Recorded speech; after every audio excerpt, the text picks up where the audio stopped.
আমাকে মঞ্চে উপস্থিত হতে হলো। বক্তব্যের পালা শেষ, কাজেই অ্যাকচুয়ালি শেষ বক্তব্যটা আমি চেয়েছিলাম যে সবার শেষে আমি বক্তব্য রাখবো, কিন্তু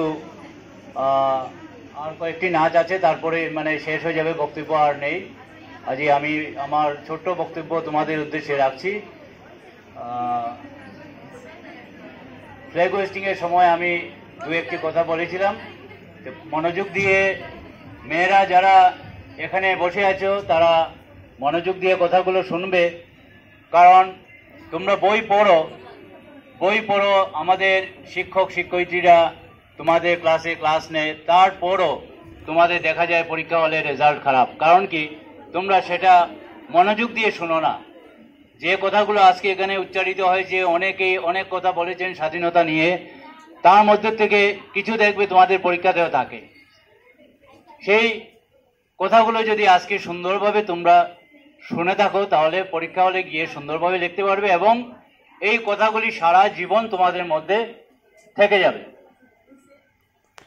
কাজেই আমিও আমার অভিজ্ঞতা তোমাদের সঙ্গে শেয়ার করছি। ওই দেখো মেয়েটি ছুটে চলে যাচ্ছে, আরো অনেকেই এইভাবে চলে গেছে, কিন্তু তাদের প্রয়োজন নেই, তারা বুঝতেই পারে না স্বাধীনতা জিনিসটা কি, স্বাধীনতা অর্থটা কি। স্বাধীনতা অর্থ হচ্ছে, প্রথম অর্থ হচ্ছে যে স্ব-অধীনতা। স্ব মানে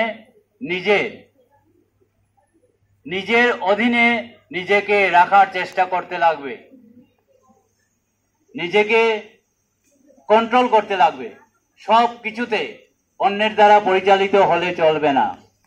আমাদের রাষ্ট্র স্বাধীন হয়েছে, আমাদের ভারতবর্ষ স্বাধীন হয়েছে কার দ্বারা স্বাধীন হয়েছে? আমাদের জনগণের দ্বারা। কাজেই রাষ্ট্রের স্বাধীনতা নির্ভর করছে কার উপরে? আমাদের উপরে, জনগণের উপরে। আর জনগণের স্বাধীনতা কার উপরে? প্রত্যেকের উপরে। যে যার স্বাধীনতাটা রক্ষা করার দায়িত্ব প্রত্যেকের নিজেদের। মনে রাখবে, যেভাবে খুশি আমি চললাম সেটা স্বাধীনতা নয়।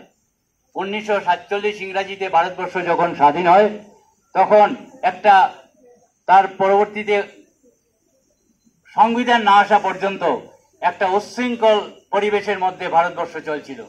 কেউ বুঝতে পারছিল না যে আমি কিভাবে চলবো। তার মানে কি, স্বাধীনতার অর্থটুকু কেউ বুঝতে পারেনি। যার জন্য এই উচ্ছৃঙ্খল পরিবেশের মধ্যে 1947 থেকে সংবিধান আসা পর্যন্ত এই যে 2-3 বছর কেটেছে, তা কিন্তু খুব বাজেভাবে কেটেছে। এবং সংবিধান আসার পর বুঝিয়ে দেওয়া হয়েছে যে আবার আর কি, একজন শিক্ষক যখন ছাত্রকে পড়ায় ঠিক একইভাবে সংবিধান যেমন একজন শিক্ষক বুঝিয়ে দিয়েছেন যে তোমাদেরকে ভারতবাসীকে এইভাবে স্বাধীনতা উপভোগ করলে চলবে না। স্বাধীনতার অর্থ হচ্ছে এই নিয়ম আমাদের সামনে এসছে সংবিধান আসার সঙ্গে সঙ্গে। বুঝতে পারছো? কাজেই আমাদের স্বাধীনতার মূল অর্থটুকু বুঝতে লাগে। মূল অর্থটুকু হচ্ছে যে আমাদের নিজের চিন্তাধারা, নিজেকে প্রতিষ্ঠিত করার দায়িত্ব আমার নিজের, এবং আমি যদি নিজেকে প্রতিষ্ঠিত করতে পারি ভালোভাবে, তাহলে আমার দেশ প্রতিষ্ঠিত হবে। তার মানে আমরা যে আজকে ডেভেলপিং স্টেজে আছি, সেটা আমার এই মাত্র কিছুক্ষণ আগে স্যার বলে গেলেন যে আমরা সেই স্টেজে থাকবো না।